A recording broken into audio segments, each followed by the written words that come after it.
Yes, everybody, how we doing? Sam here, live on a Friday afternoon, singing and dancing apparently, but here with the press conference reaction ahead of City tomorrow, 12:30 kickoff in the UK. It's an early kickoff. It could be another weekend ruiner like the Liverpool game was, but let's stay positive, right? Well, we try to. And let's take a look at everything Ole Gunnar Solskjaer has had to say. We're going to be speaking about all the latest team news, about Varane, about Lindelof. Could he be out of the game? We're going to be speaking about the team bonding, about the feeling in and around the club right now. Solskjaer asked about Liverpool, the memories of it. We look at what Bruno Fernandez had to say about Solskjaer. There's a couple of interesting points there. We're going to take a look at a ridiculous video coming from Patrice Evra, who's absolutely mad. He's always mad. But let's get straight into the team news. As always, throughout this entire stream, let's not waste any time. Drop a like on the video if you would. It does really help United People's TV get us growing bigger and better. But let's talk and let's run through everything that Solskjaer had to say. And of course, there's nowhere to start really other than confirmation about what is going on with Raphael Varane. Straight in there, Solskjaer, with all the technology that we have right now, we expect him to be out for 4 or 5 weeks. It's a blow for us. Eric Bailly came in last time and was excellent. That's why we have a big squad to cope with absentees. So, Varane's out. We already know that Varane's out. Who do you think should be starting in defence against City with Varane out? Well, that might change after you hear the next thing that Ole Gunnar Solskjaer had to say ahead of City. He said Lindelof is still a doubt. Hopefully he can come back in tomorrow and say he's ready. I would expect him to be ready, put it that way, but I can't promise you. So, well, that could be a problem. I didn't expect that. Lindelof, obviously, he was missing against Atalanta. That's why Eric Bailly came into the team, and Eric Bailly was very, very good. But Lindelof might be missing here again against City. Now, if that is the case, if we do now not have Varane, who's out for 4 to 5 weeks, and then we don't have Lindelof, who do you start against City at the back? What do you do? Do you switch to a 4-2-3-1? Do you stick to the 3-5-2? If you stick to the 3-5-2, what do you do? Let's quickly take a look at what options that Ole Gunnar Solskjaer would have, because there's one quite obvious and easy option here. If we take a look at the tactics board, look at that, the tactics board always comes out, and we do this. Lindelof, out you go. Telles comes in. You can't actually see that, can? No, you can. Yeah, Telles comes in. Shaw, he drops in as a third centre-back. Telles, he comes out wide. He plays that wing-back position. That's your problem. If we're going to now stick with that 3-5-2 and we don't have Victor Lindelof, you're probably looking at that formation right there. That would be Manchester United's back five against Liverpool. If, as I say, we don't have Lindelof as well. Shaw can absolutely easily operate inside that third left centre-back position. He's actually played there quite nicely. But the 4-2-3-1, do you think Manchester United should switch to that 4-2-3-1 if Lindelof is missing from the game? Let's have a look, see what you think in the comments. Not 3-5-2, please. Chris, you're saying 4-2-3-1. 3-5-2 was never even a consideration because Ole isn't wasting an extra spot up front. Well, no, I disagree. It's definitely a Phil Jones. Oh, jeez. Oh, jeez. Take it. Wing back. My God. Jeez. Liverpool, not Liverpool City. Who cares? Fucking one of them. We're wasting players in a 3-5-3. Hey, look, we're wasting players, but Spurs was the only game this season you could say with any real authority that Manchester United actually controlled a game of football. So you can understand if Manchester United do the same thing again against City, right? But if you don't have Raphael Varane, you don't have Victor Lindelof, arguably your two best centre-backs at the club right now, given how Harry Maguire's playing, it makes it a little bit tricky. What do we do now with Sancho? Now, Richard, there wasn't anything that came out about Sancho before this game, and I think that's probably going to get held for the embargo part at 10:30 because this is Sancho coming up against his former club that he left and went to Dortmund for. He's back in Manchester, but he's wearing red. Tomorrow's a big day and a big occasion for Jadon Sancho, and I still don't think he's going to be playing in that starting 11. The Jadon Sancho situation is 10 times more baffling, I would say, than Donny van der Beek. I know Donny van der Beek and the situation there around him is confusing to a lot of you, but I think Donny van der Beek was A, not signed by Solskjaer, but signed by the club, and B, was signed probably as a Paul Pogba replacement with the expectation that Pogba was going to leave. Then coronavirus happened. And now Donny didn't really have an opportunity. But Sancho is someone that we chase as our prime target, priority target for 2 years, and we've never bloody used him. That's even weirder. So let's see what goes on with Sancho. But no comments on him. I presume that's simply because it's going to be the embargo bit later on. And let me go down here and see what you're all saying in the comments. Alok, you're saying 4-2-3-1, but make sure Fred doesn't fuck up, which you can't be sure of. No, you can't. And I don't think that, as I said, I'd be surprised if he switched to the 4-2-3-1. Not like blown away surprised, but I think I would be a little bit surprised. Let's go on and see what else Solskjaer had to say. I'm just going to run through all the comments that Solskjaer has had to say, and we'll pick out the best bits, and we'll all have discussions in the comments. So make sure, as always, you're interacting. Solskjaer, we've moved on from that Liverpool one. Well, you might have, Ollie, but I bloody haven't. Of course. It's going to be in the history books, but we've had a good week, good results away from home, different games. We've got to go in the game believing we can do things. I mean, yeah, that's fair. Yeah, we do. But who really, truly believes that we can do it? I love having egg on my face, not all the time, in these sorts of occasions when I'm completely wrong about it. I've got a bad feeling going into the game tomorrow. Worse than the feeling I had before. Actually, was it worse for the feeling? I had a real pit in my stomach feeling against Liverpool. I think we'll have a better game against City. Not just because of that Liverpool game, but I think we would have had a better game against City anyway. Got good results against City. I think United will probably turn up tomorrow. I saying that, I thought we were going to turn up slightly against Liverpool, and then that happened. So there's fear. There's a big fear. Big fear. Sancho and VDB to start, says Chris. Ladies and gents, you let me know in the comments type yes or no. Do you think that Sancho and Van der Beek will start? I think there's probably more chance of me starting in midfield, Chris, than both of those together. Is Victor available for the game, says Marcus? Well, according to Ole Gunnar Solskjaer, he is a doubt for the game. But crucially, he did say this. He said that. But then if you're looking at this, he said, look, I would expect him to be ready. Maybe us looking at that situation, we might be saying, Solskjaer, you're repeating the same problems here. You're going to be playing players that aren't 100% fit. And we know what happened when he did that against Atalanta. Varane got injured. So that's a bit of a concern. Or you are going to watch the game absolutely butt naked if he starts Sancho and Van der Beek. And I don't want video evidence of that. Katerina, you're saying that Van der Beek will start. Sarthak and Nick, you're both saying no chance that they will start together. Sancho and as CDM? Well, that's really desperate. Donny will start. Hey, look, Donny had another little decent cameo, didn't he? It might have only been the last few minutes against Atalanta, but he showed a real purpose, real drive. And I would forgive him for at this point in his career, when he's coming on for these older few minutes here or there, to not give a shit about it. To be like, what am I going to do? Got 3 minutes to do something here. Instead, he keeps coming on and doing those. It's the desire. It's the energy levels. I don't think he'll start against City, personally. I think it will be McFred and McFred only. I don't think there's any real chance of another midfield two starting apart from McFred. And that's just me being a realist. All right? Me being a realist. Let's scroll up, see what else he says. Liverpool, blah, blah, blah. It's a special... It's a special one. The last time we had a Manchester derby with fans in the stadium, the atmosphere was electric. Everyone will still remember that one more than the dark moments we had. I'm not sure. Dark moments really do get remembered.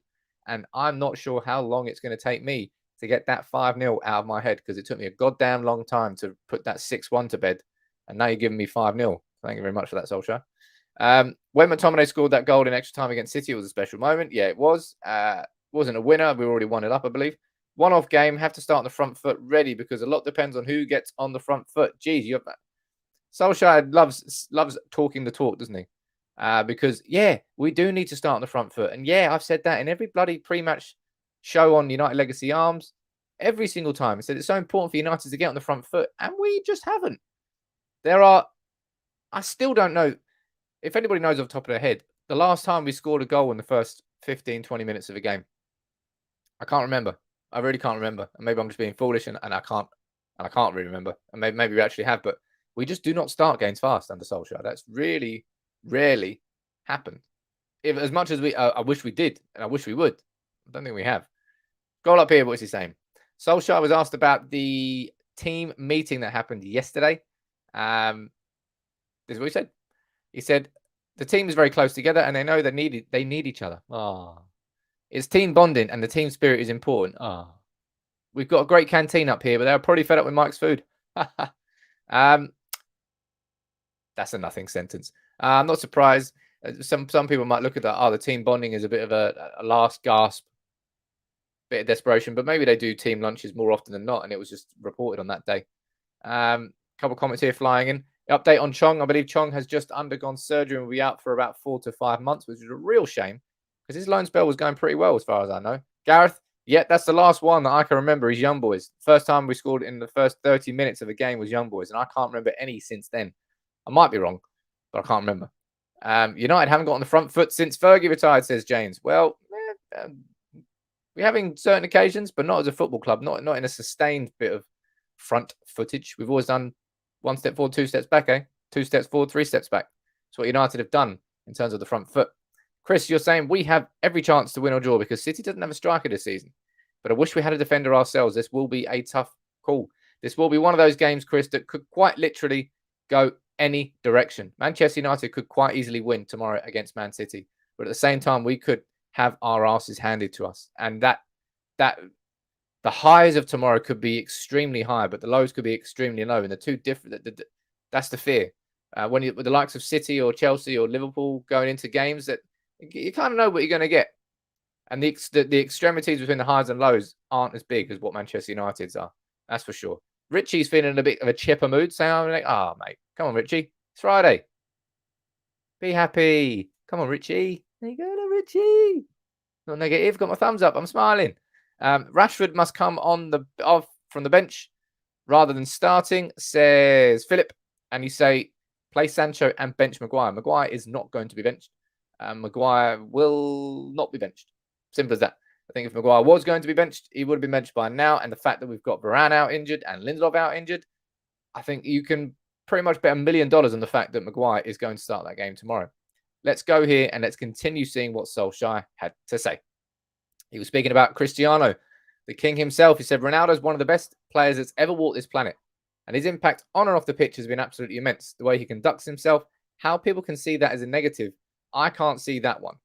Now, Solskjaer, I suppose, skewing people's words here a little bit. But Ollie, let me explain to you why they see it as negative and why they do have justification for saying that. But they just need to word their sentences better. With Ronaldo in the team and the lack of pressing he does, it jars against this sort of pressing semi-style that United were working towards with the players we've got with Rashford, with Greenwood, with Bruno, with Sancho. You were buying players that all fit that system. And then Ronaldo came in and he doesn't fit that system. And that's why it's causing some sort of jarring contradictions in terms of how United play and then don't play. But Ronaldo is a goal scorer, man. Ronaldo is continuing to score the goals. So that's why you just can't argue with it. Ronaldo is a results-driven individual. And right now, his personal results anyway, he keeps scoring. So you cannot say much about him, really. Let's scroll up and see what else Ollie had to say. When I stepped in the doors here in 2018, 3 years ago, there was speculation over my future. And ever since, that's been no problem. What's your take on how you feel Solskjaer is coping? How you feel Solskjaer is coping with the pressure? Because yeah, he's not wrong there. His job has been under scrutiny from day one. But is it? I mean, it's worse now. I don't think even Solskjaer could disagree with that. The pressure right now is a very, very, very, very different type of pressure. Yeah, it is what it is. Ronaldo FC, says Mo. I mean, no one can really disagree with that at the moment. He is keeping us almost single-handedly in the Champions League. Can he do it against City in the Premier League as well? Yes, please. Yes, please, Cristiano. Let's have a look. Josh, you think he's just trying to put a face on?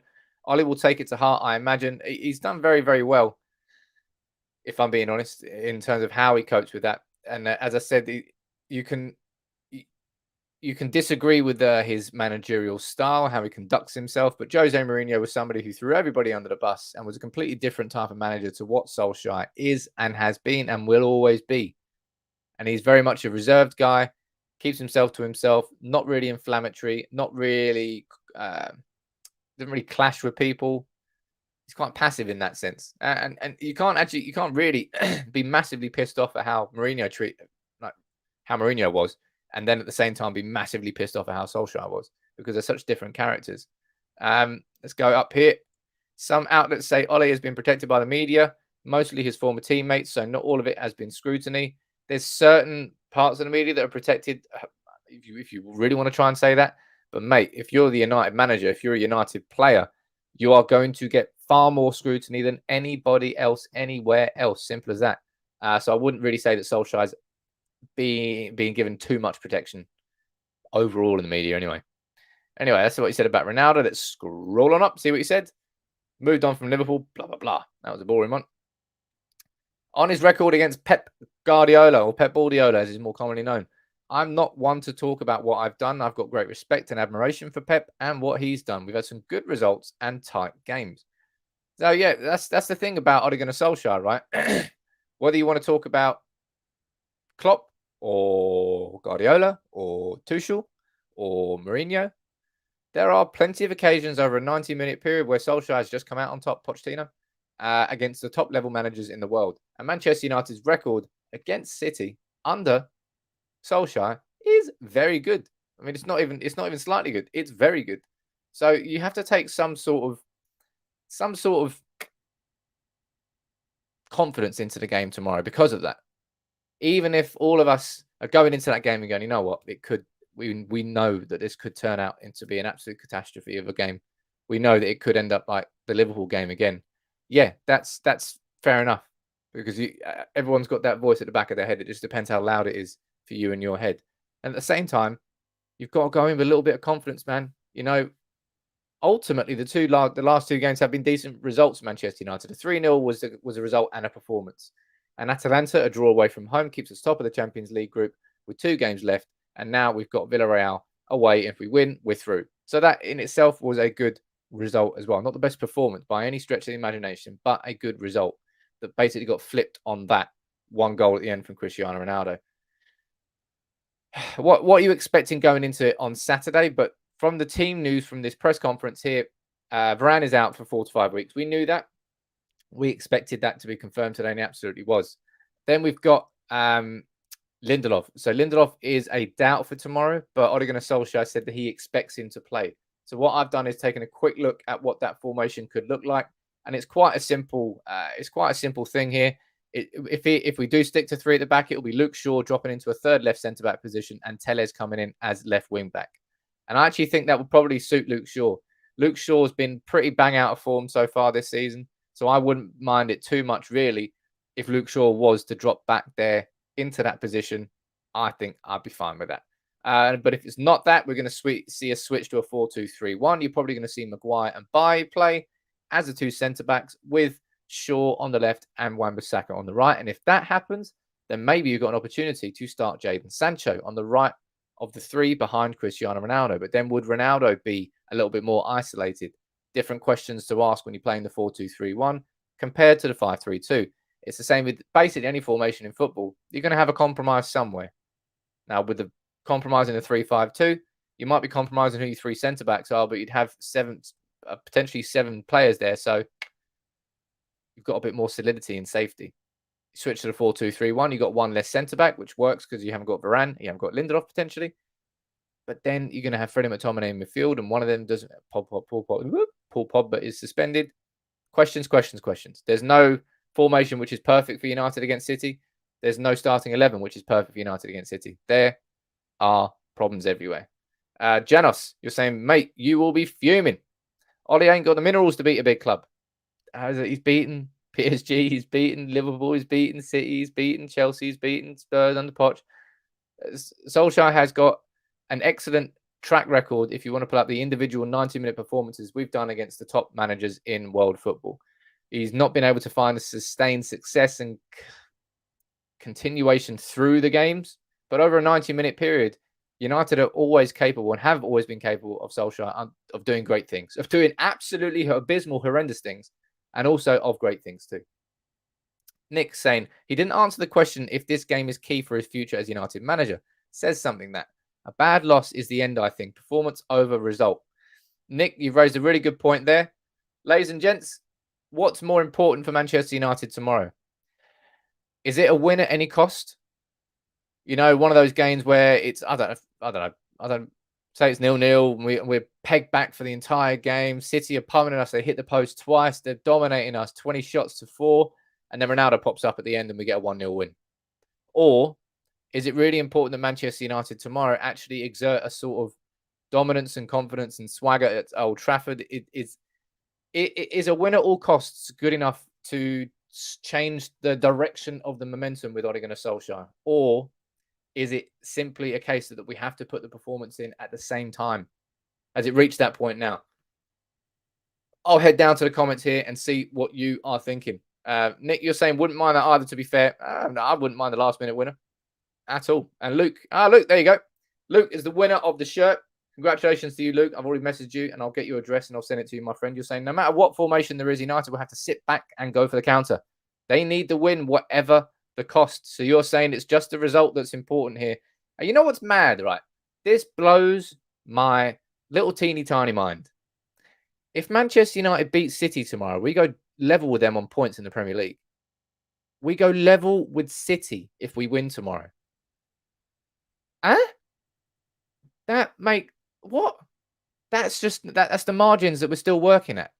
And I almost feel like when I hear that, I'm like, well, maybe I've been overreacting really with how Manchester United have been in these last few weeks. But then I'm like, no, you haven't, mate. It's like we've had Leicester, we've had Villa, we've had Villarreal, we've had Everton, we've had Young Boys, we've had West Ham, we've had Liverpool. Geez, you're not overreacting. Atalanta first half, geez. But then we're only 3 points off City. It's mad. It really is mad. Victor, you're saying level on points, that means nothing. No, but it goes to show the margins in the Premier League. United are not down and out of this season. I know that there's a real fear. There was a fear. Of course, there was a massive fear before Spurs. I said it. I think we were 8 points off top when we went into that Spurs game. And I said, look, if we lose these next 2 games, we could be 14 points off top. But this is the shape of the Premier League going into this game against City at the weekend. Chelsea are top, sitting pretty on 25 points. Manchester United are on 17 and in 5th place. Now, if we beat City, as I said there, we will go. Well, it depends what happens with West Ham, but we'll go level on points. Goal difference is a big problem.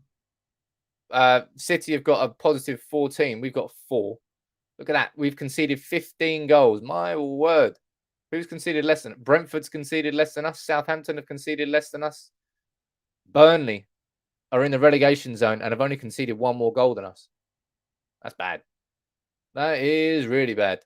But that's kind of indicative of how bad Manchester United's defence really has been. And you're saying that's because City haven't been perfect this season. Difference is they've been playing well and always look like they can beat anyone. And that's the thing you can say about City. It's the thing you can say about Chelsea. It's the thing you can say about Liverpool. Is that even when they play badly, they still play like themselves.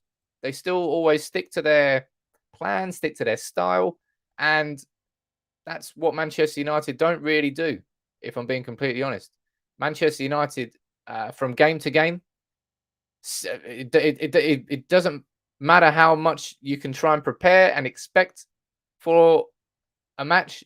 It can just really surprise you. It can really, 2 completely different Uniteds can turn up. Also inside the same game. Manchester United can go from great in the first 45 minutes to terrible in the second 45 or flip it on its head. It's going to be hard, but I believe we can win, says Bashiru. And Takeoff, you're saying, I feel by tomorrow we will be 6 points behind Man City. Chelsea play Burnley this weekend. Well, we can give Chelsea 3 points then. Let's have a quick look at the fixtures list. Why not, eh? Seeing as this is the Friday show and we're previewing the weekend, that's what I'll do. I'll do a nice press conference reaction and then we'll go forward and we'll take a look at let's have a look at the fixtures. Scores and fixtures. So Southampton playing Villa tonight. Well, that's an exciting one. Everybody cancel your Friday night plans. Jeez. Tomorrow, 12:30. So Chelsea are playing Burnley at home. You've got who else? I'm guessing the other games are on Sunday. Decent Super Sunday, that. Arsenal at home to Watford. Spurs away to Everton. Liverpool away to West Ham. That would be a decent game. And Leicester away to Leeds. Oh, it's actually a decent Super Sunday. Last Super Sunday was like bloody Norwich and Villa. Oh my God, it was abysmal. But yeah, that's the games this weekend. And Manchester United with the early kickoff there against City. That's such a grim kickoff to have. Early derby at the weekend. Right, I'm building on top of taking a look at everything Solskjaer had to say ahead of the game. There's a couple of comments I wanted to pick up on from Bruno Fernandez because he was doing an interview with Sky Sports and he has been speaking about Ole Gunnar Solskjaer. There's a comment there from Gad asking here, will I be streaming the match live? You will never catch a watch along here on United People's TV. It is not my style. The last thing I want is for you to watch me watching a football game. It blows my mind that people do it, but I understand that there's an audience for it. I don't care. I'm not ever going to be here on stream whilst you watch me watch a football game. You can go otherwise. You can go elsewhere and watch that. Victor, you're saying it's 10:30 here in Australia. Perfect time for the derby. Well, that's lucky for you. Look, Bruno Fernandez. There he is. Where is he? Ooh, there's Bruno. There's Bruno. He's up there. Ian, big up to... By the way, I know I need to fix that. Don't worry about it. I know it's a bit wonky. Be quiet. I'm going to get more shelves up hopefully this weekend too. Because it's looking a bit bare over there and it's going to start getting busy in here. And remember, as always, I keep mentioning it.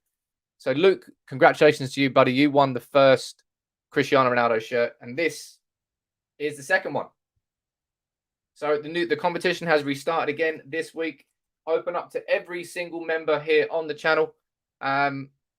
If you want to be in with the chance of winning, on YouTube, just hit that join button. Become part of the family. You get access to the WhatsApp group. You get comments read out as a priority. And also, you'll enter the weekly draw now between now and New Year to win a Cristiano Ronaldo shirt, just like Luke Hayes did. And if you're on Facebook, just hit the support now button and get involved. Gad, you're asking why the derby is so early. I don't know. Maybe normally what they do, well, they certainly do it with the Old Firm. Rangers and Celtics is always a 12:30 kickoff because they don't want people to get drunk before the game. Maybe that's probably why they've gone for City and Manchester and City United to go to 12:30 to avoid any sort of issues. I don't know. That's probably the only reason, though. Hey, look at that. Look. There he is. There's the winner himself. Congratulations. Or you're saying it's yours. Well, it might be yours, or it might also be yours. And take off this jacket is not yours, mate. All right. Maybe I just won't wash it for like 2 years and then I'll send it to you in the post. Stankin'. I won't. I'll wash it. Look. There you go. Welcome aboard, sir. Good luck to you. How do you get access to the WhatsApp group? Look, if you check on Facebook, there's a supporters group that you get as soon as you join as a supporter on Facebook. You get access to a private a private Facebook group, and inside there's a link to the private WhatsApp group. So check that. That was a bit confusing. Sorry about that. Good afternoon, all from South Africa. Good afternoon, everybody. Let's take a look at what Bruno Fernandez had to say. As I said, he's been speaking about Solskjaer. This is what he said. He said, Bruno Fernandez, as he's now known. For me, he's doing a really good job, and he's been a big improvement on the team since he arrived. We're still dropping points at home. It's not good enough, and we know that. It's not only the coach's fault. And secondly, he goes on to say this. Solskjaer is a great, great person, and I think everyone knows the human part of him. I think it's normal people get upset that the results don't come, but it's too easy to blame only the coach. Now, what's your reaction to that? What's your reaction to what Bruno has said there about Solskjaer? About the fact that let's go back and take a look at the first thing he said. He was saying, look, he's done a good job since he's joined. He's been a really big improvement. We're still dropping points. It's not only the coach's fault. Goes on to say that he is a great, great person. And it's easy to blame only the coach. So basically, Bruno is coming to the protection, really, of his manager. He's saying, look, I know that people just want to blame Solskjaer, but it's not just about Solskjaer. Mo, you're calling out some bullshit here. You're saying that you don't believe it. Well, okay, fair enough. Let's go down here. Scripted interview. Bruno coming out in support of Ole is basically, man, fair play to him, says Josh. 100% agree. Bruno can be to blame sometimes, and also Maguire many more times, unfortunately.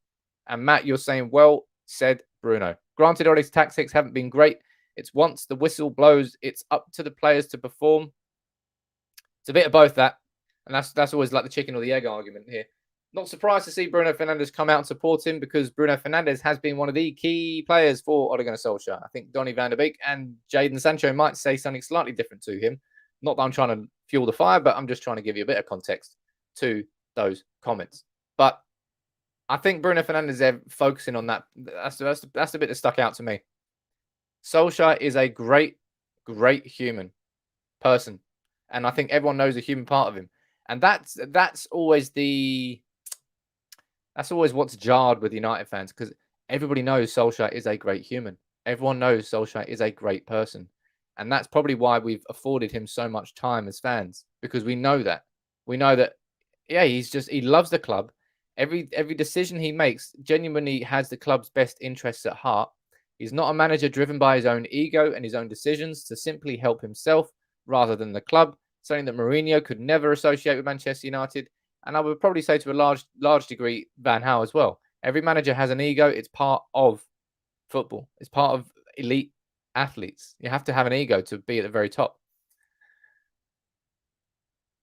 I'm fine with what Bruno said. I'm not surprised with what Bruno said. I don't think anybody really is genuinely surprised with what Bruno said. It's just that a lot of you disagree with it, obviously, at this point. Mike, you've entered, sir. Welcome aboard. Mike Byrne. Where are you watching from, Mike? Let me know in the comments. I'll try and give you a shout out. And Alok as well. Where are you watching from, sir? I'll try and give you a shout out on the channel. Couldn't care less, says Daz. Well, at least Daz is sitting on the fence. He's a shit coach. Look, let's see what's going. Look, I'm pooping my panties, pooping them ahead of tomorrow. I already was before the Liverpool game, and then the Liverpool game happened, and my fear levels are just like risen to absolutely top tier. I can't get any more scared, really. I wish we weren't going into a derby scared, but this has been the real feeling of going into derby games for a long time because City have just been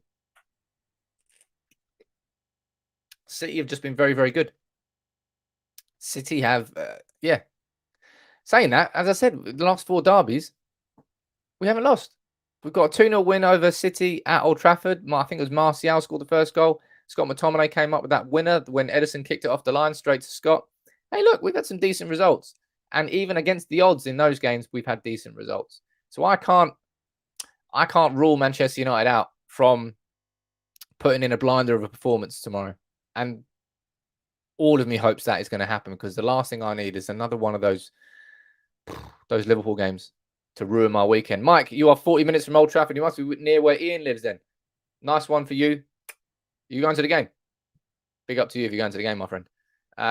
Do you feel like we missed an opportunity on not hiring Conte and him going to Spurs, says Sean. Sean Khan? I don't think we did. I believe that Manchester United made a decision with Conte that I personally agree with. I know the short-term concept, he would have definitely improved Manchester United's squad. But whoever comes next after Solskjaer has to follow this continuation that we've got at Manchester United. And by that, I mean we need a manager who's going to come in and play a sort of similar type of 4-3-3, 4-2-3-1, so that this squad of players that we've built can be utilised correctly, rather than someone like Antonio Conte coming in and sort of shaking it up completely. And Jadon Sancho, if he didn't have a chance under Solskjaer, he would have even less chance under Conte. Forgot his name there for a second. And you're saying we can't forget that there's a big difference between manager and coach. Ole's a manager, not a coach. But if the coaches are the issue, you should have managed them out by now. Friend issues. Oh, hell yeah. Proper cronyism there. Solskjaer's guilty of it. Kieran McKenna and Michael Carrick. You work with Mourinho? Come on, lads. Come on. Carrick, hey, Carrick. I remember when we played together. Come on, mate. In you come. You can't. It doesn't matter. No, it doesn't matter. You can learn on the job. Learn on the job, sir. Mike, I've got Mike feeding in. He'll did us. Mike, help me. And Mike, it's definitely Mike Phelan. As I said before, I think Mike Phelan did a very good job in the first 18 months of Solskjaer's reign. I just don't think he's been capable of taking us further. I think he's holding us back a little bit. He's supposed to be the experienced head that all of these younger coaches look up to. And what we've seen clearly is that it's not working. Warren, what are you saying, sir? Bruno may be right to a degree, but Ole should be blamed mostly. Ole's stubbornness has been holding the club back and need a new manager to take United to the next level. Just my opinion. I did say, Warren, that when it comes to Ole Gunnar Solskjaer, that McTominay and Fred would be the hill that he died on. And apparently that's been changed to Maguire Mountain instead of McFred Hill. And yeah, he has been stubborn. All managers are stubborn. All managers have egos. And there's always things you agree with and disagree with. But I just don't know what to expect going into this game against City. I know full well that we are capable of challenging, capable of putting in a performance tomorrow that blows us all away. I also know that we are capable of having our asses handed to us, and that 6-1 could absolutely be repeated tomorrow.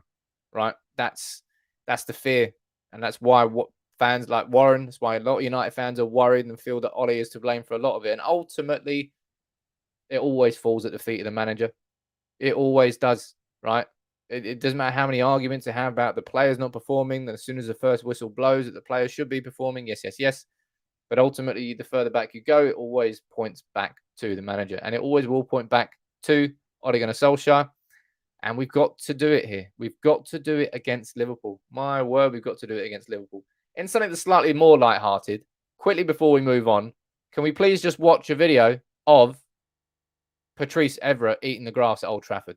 This made me laugh. So I'm putting it on. Let's put it nice on full screen for you because it's a bit odd, but it's Patrice Evra. So he always is a bit odd, isn't he? Have a little listen. Yes, guys, that's what I'm talking about.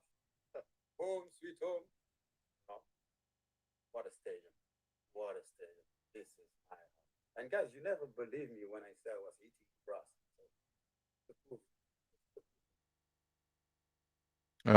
Oh yeah. Oh yeah. This is a bit garlicky, yeah. Okay. He's mad. And I'm not a veggie. He's not a veggie. Right, he's not a veggie. Because I love this game. Forever red. What a life. Mate. Come on, United. Ooh. Patrice Evra never fails to make me laugh. He really doesn't. He's full on mad. So that probably means that we're going to get Patrice Evra on Sky Sports probably before the game. Mate, he's going grey. Woo-wee! Evra's getting those sweet, sweet greys in. Porter, you love Patrice. Everyone loves Patrice, man. Hell yeah, let's get Patrice back to the club. He was a defensive coach. I'm sure he could teach a thing or two. Mike, there was a comment coming in from you earlier, sir. Let me see what you said. Do you think if Ole sticks with a 3-5-2 that he could play Wan-Bissaka at centre-back due to his defensive capabilities and lack of forward play? It's a very excellent point there. If you were to look at that, for example, then, Mike, you would probably be looking at something like this. Maybe you could, let's say, buy players over here. And then you've got Wan-Bissaka there. You're probably then looking at someone like Diogo Dalot, I would presume. There. And therefore, that pushes Shaw down to the left-back position down there. I mean, you can't rule that out. That's not impossible. I would say it's less likely than Luke Shaw being pushed into the third centre-back position. I think that's because of Diogo Dalot. As we saw, who was it that we played? Was it Villarreal? I can't remember. It was a Champions League game. It might have been Atalanta. My God, when he got torn apart in that wing-back role. Absolutely torn apart. Actually, I think it was a 4-2-3-1. But anyway, I'd be surprised if it was that. I understand your logic, but I think it's more likely that we'd see Shaw down as a third left centre-back with Telles rather than Wan-Bissaka dropping in and Dalot playing on the right wing-back. Or what you're saying, sir? The players don't pick themselves. It's the manager. With great power comes great responsibility. All coming with the cliches, coming with the inspirational Instagram quotes for all of us here. And yeah, it does. Great responsibility. And yeah, as I said, ultimately it always falls down to the manager. Fergie won the treble. I don't know why I just said that. Fergie did win the treble.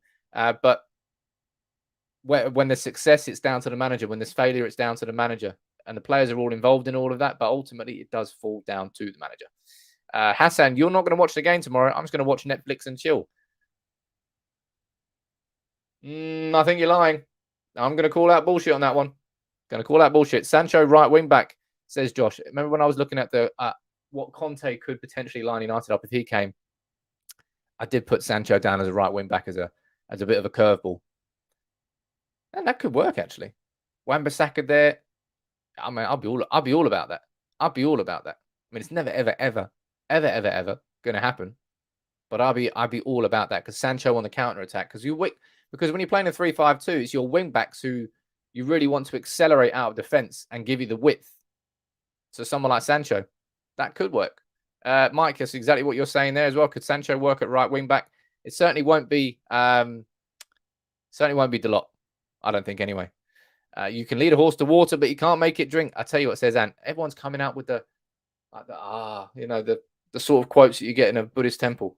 I don't know if you get those sorts of quotes in a Buddhist temple, but it's the inspiration. It's inspiration for all of us. Not even inspiration, really. That's the most uninspirational thing ever, actually. I'm using the wrong word. Idiom? I think it's an idiom. Please tell Solskjaer to play Wan-Bissaka in DM, only against City, says Robert. Then you will thank me after. Well, I think it's probably less likely that we're going to see Wan-Bissaka at DM as we are going to see Dalot at right wing back. I don't think that's going to happen. And Kashuk, what are you saying here? Do you think that Ole is not able to hire better coaching staff because the board doesn't allow it? Jose lost Rui Ferreira and got Carrick and McKenna. Ole got the same. No, I don't think that at all. My personal opinion is that if Ole Gunnar Solskjaer wanted to change all of that coaching staff, he could change it overnight. Boom. In an instant, he could get rid of Carrick, he could get rid of McKenna, he could get rid of Phelan, he could get rid of Fletcher, and he could bring in whoever he wanted. But who would Solskjaer bring in? It's not as if he's got any links to anyone else. Arguably, his best coaching staff is a coaching staff at Manchester United right now. He's not going to bring in people that helped him go down with Cardiff or people that really helped him in mould it, is he? Otherwise, he would have done that by now. If there was any coaching staff that were an integral key part of the early stages of Solskjaer's career, they'd already be at Manchester United and they'd already be part of his staff. But he doesn't have that. He never had that because he's learning on the job. He'd rather have United heads around him, give himself a little bit of a safety net. Yeah, it's all sorts of wrong, the coaching setup at Manchester United. AWB is defensively better than Shaw. No doubt, David. No doubt, David. AWB still remains the best defensive right back in the league. And also, he really kind of surprised me against Spurs, didn't he? He surprised you. I'm sure he surprised all of us. Much, much better as a right wing back than I thought he was going to be. But let's see what goes on. And Chris, next year we're going to have Mata and Grant in our coaching lineup. God save us. No, we're not. Mata, he should be an ambassador for the club, though. Big fan of Mata. Don't want to hear a bad word against Mata, but he shouldn't really be a paid Manchester United player anymore. I said at the start of this, going into the summer, I said Mata, now is the time to cut player ties with Mata and to let him start walking in towards that coaching role. Because, yeah, Mata shouldn't be there anymore. Mike, you're saying the only coach I can think of is Rennie Muhlenstein. Hey, I've said that quite a few times now. I'd rather United didn't look backwards to try and move forwards. And that means Muhlenstein, that means Carlos Queiroz. And the comparison I've sort of made is that when we brought Carlos Queiroz into the club, he was brought in to modernize the club and to take it forward. And he did that.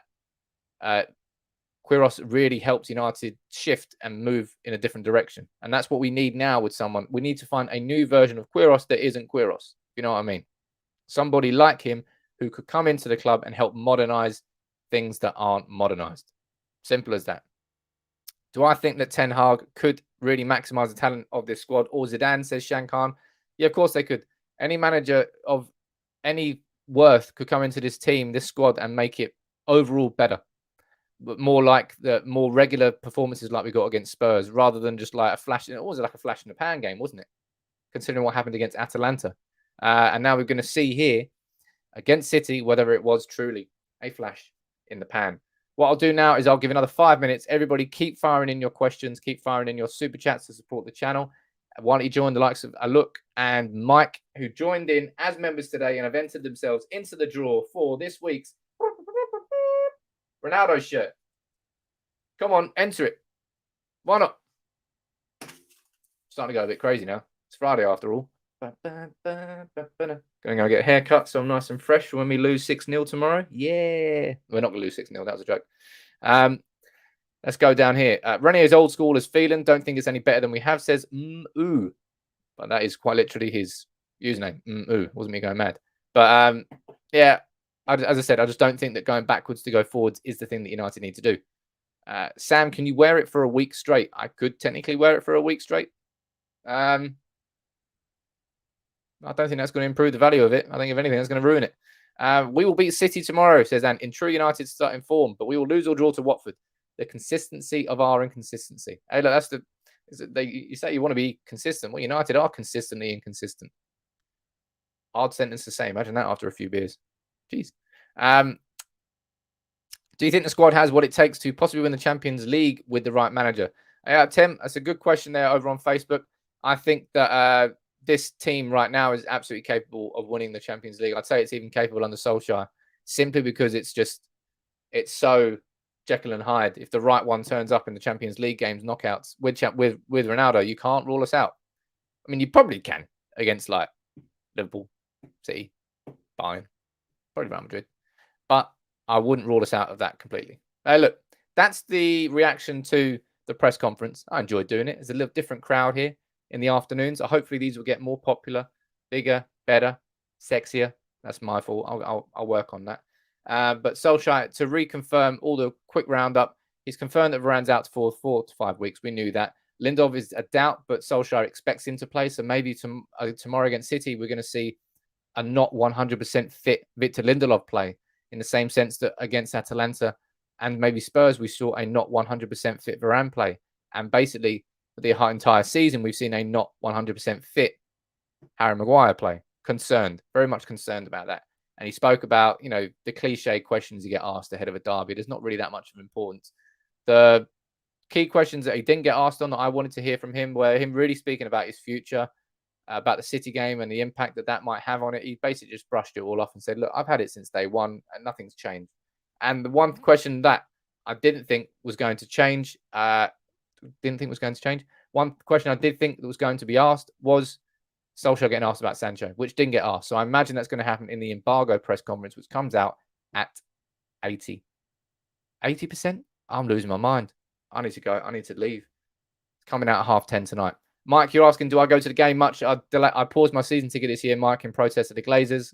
Been to Southampton away, might be going Villarreal away. I prefer going to away games. My personal choice, really. I don't really like Old Trafford as much anymore as I used to, but I still got my season ticket apart from this year, which is when I paused it. But anyway, thank you all very much for joining in. The press conference, I'm just starting to slur my words now. I think I've been talking too much today on screen. I need to go out and chill for a bit because it's going to be a busy day tomorrow. Thank you all very much for joining in. Thank you very much for joining, subscribing, all your comments, all your super chats. Big up to all of you supporting the channel. Make sure you're here tomorrow morning at 11:20. The United Legacy Arms is being opened ahead of the derby game, and it's a big one. So I want you all there. Make sure you drop a like on the video. Have a cracking Friday night, everyone. And I'll see you bright and early tomorrow for what is a huge game. Huge game for Solskjaer and for United.